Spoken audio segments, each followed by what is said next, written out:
बच्चों, हमने जो है पिछली क्लास में पुनर्कथन संभाव्य प्रतिगप्तियों के बारे में चर्चा की थी, जिसमें लॉजिक का हमारा ये बड़ा ही जो है इम्पोर्टेंट टॉपिक है और ये पूछा जाता है, हमेशा पूछे जाते हैं कि पुनर्कथन कौन सी प्रतिगप्ति है, संभाव्य क्या होते हैं और आत्मव्याघात क्या होते हैं। जैसा कि मैंने आपको 2 क्लास पहले बताया था कि पुनर्कथन वे हैं जहां पर अंत में सत्यता मूल्य सभी का टी आता है, अर्थात सत्य आता है, और संभाव्य वे प्रतिगप्ति हैं जिनमें अंत में सत्यता मूल्य टीएफ अर्थात मिला हुआ आता है, कहीं पर टी कहीं पर एफ, एक जैसा नहीं आता। और आत्मव्याघात वे प्रतिगप्ति हैं जिनमें सत्यता मूल्य अंत वाला वो सारे एफ आते हैं, ठीक है ना। ये 3 प्रकार के हमने सत्यता सारणियों के आधार पर ये हमने जो है कुछ क्वेश्चन किए थे, और आप लोगों को जो मैंने ऑनलाइन जो क्वेश्चन भेजा था करने के लिए, ये वाला लगभग सभी का ये क्वेश्चन गलत था, क्योंकि अधिकतर बच्चों ने इस वाले क्वेश्चन में वैलिडिटी और इनवैलिडिटी को सोल्व किया। लेकिन आपको पता होना चाहिए कि ये वैलिडिटी और इनवैलिडिटी का क्वेश्चन नहीं है। पूर्व में भी मैंने आप लोगों को कई बार कहा कि वैलिडिटी इनवैलिडिटी में एक आधार वाक्य बोलता है, फिर 2 बोलता है, तीसरा निष्कर्ष देता है। उनका हम वैधता और अवैधता का परीक्षण करते हैं। जब एक लाइन में ये क्वेश्चन दे रहा है, इसके पहले ही वीडियो में मैंने बता दिया था कि जब एक लाइन में इस प्रकार से जब ये क्वेश्चन दे, उसकी वैधता और अवैधता नहीं निकालनी, इनका हमें केवल पुनर्कथन, आत्मव्याघात और संभाव्य प्रतिगप्ति निकालनी है। जब वो 2 आधार वाक्य दे और एक कंक्लूजन दे, वहां पर हमें वैधता और अवैधता का परीक्षण करना होता है। ये जो क्वेश्चन मैंने आप लोगों को दिया था पिछले उसमें क्लास में, आपके इस पे व्हाट्सएप ग्रुप पे भेजा था, अधिकतर बच्चों के गलत थे। लास्ट में एक लड़की पायल का ये ठीक था कि उन्होंने इसको जो है सही निकाला, बाकी लगभग सभी का पूरी टेबल सही बन रही है, लेकिन उसकी जो आंसर है वो गलत दे रहे हैं। कहीं कोई उसको संभाव्य दे रहा है, कोई उसको वैध बोल रहा है, कोई उसको अवैध बोल रहा है। लेकिन इसको हम इस प्रकार से सोल्व करेंगे। मैंने बताया कि इसमें 2 पद हैं, पी और Q.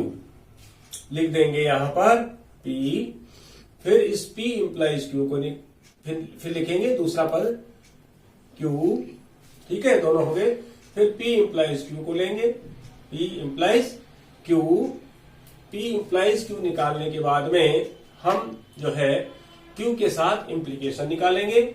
P implies Q bracket बंद इंप्लाइज क्यू, और जब ये इतना निकल जाएगा हमारा, तो फिर लास्ट में फिर पी के साथ इंप्लीकेशन निकालेंगे पूरे प्रश्न का। पी इंप्लाइज क्यू ब्रैकेट बंद इंप्लाइज क्यू बड़ा ब्रैकेट बंद। ये पूरा क्वेश्चन है हमारा, ठीक है ना। इस प्रकार से आप इसको सबसे पहले तो ऐसे जो क्वेश्चन आते हैं उनको हमें उतारना आना चाहिए कि इनका हम स्ट्रक्चर किस प्रकार से तैयार करें। अगर इसका स्ट्रक्चर आपने सही उतार दिया तो आपका लगभग जो है क्वेश्चन निकल गया, सोल्व हो गया। अब इसकी ट्रुथ टेबल बनाएंगे, सत्यता सारणी। तो मैंने आपको बताया था कि यदि 2 पद हो तो 2 गुणा 2 बराबर 4 स्टेप बनेगी। पहले वाले में 2 सत्य बनेगी और 2 फॉल्स बनेगी, असत्य बनेगी।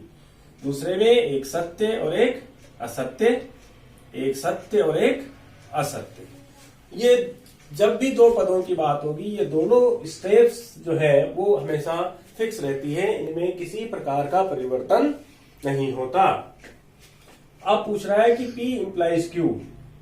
इम्प्लीकेशन में आपको ध्यान रखना है कि इम्प्लीकेशन केवल एक स्थिति में असत्य होता है, जब T और F की स्थिति आए, पहला T हो और दूसरा F हो, तो ये F आता है। बाकी सभी में आंख बंद करके T कर देंगे।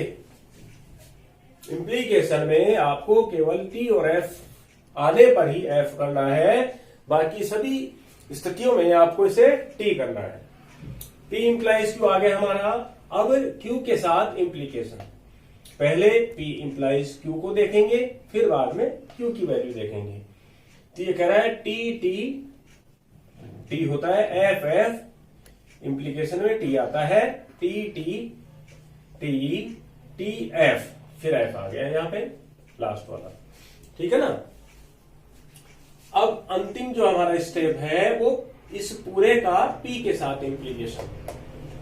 तो पहले जो है हम P को देखेंगे और फिर इसकी वैल्यू को देखेंगे।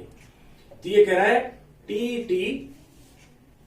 T आएगा इंप्लीकेशन में, TT इंप्लीकेशन में T आएगा, FT इंप्लीकेशन में T आता है और FF इंप्लीकेशन में T आता है। ठीक है, ये पूरा आपका जो है सत्यता सारणी बन करके तैयार है। अब आपने अधिकतर बच्चों ने सत्यता सारणी तो ठीक बना दी, लेकिन जब इसका हमने मिलान किया तो वहां पर लगभग सभी का गलत निकला, है ना। एक दो को छोड़ के सबका गलत था। वैलिडिटी और इनवैलिडिटी में याद रखने की बात जो आपको हमेशा रखनी है, उसमें हम क्या करते थे कि दोनों आधार वाक्यों की वैल्यू मिलाते थे और निष्कर्ष को मिलाते थे। लेकिन ये प्रश्न जो है वो सिंगल लाइन के क्वेश्चन हैं और इनको हमें बिल्कुल जो है स्ट्रेट इनकी वैल्यूज का मिलान करना है इस प्रकार से। यदि सारे सत्य आते हैं, अंतिम पंक्ति के सत्यता मूल्य में सारे सत्य आते हैं, टी बिल्कुल आपको ऐसे मिलाना है, ठीक है ना। तो उसको कहते हैं पुनर्कथन। और कुछ नहीं करना, पता नहीं आप क्या दिमाग में बैठा रखे थे, पुनर्कथन या टूटोलॉजी।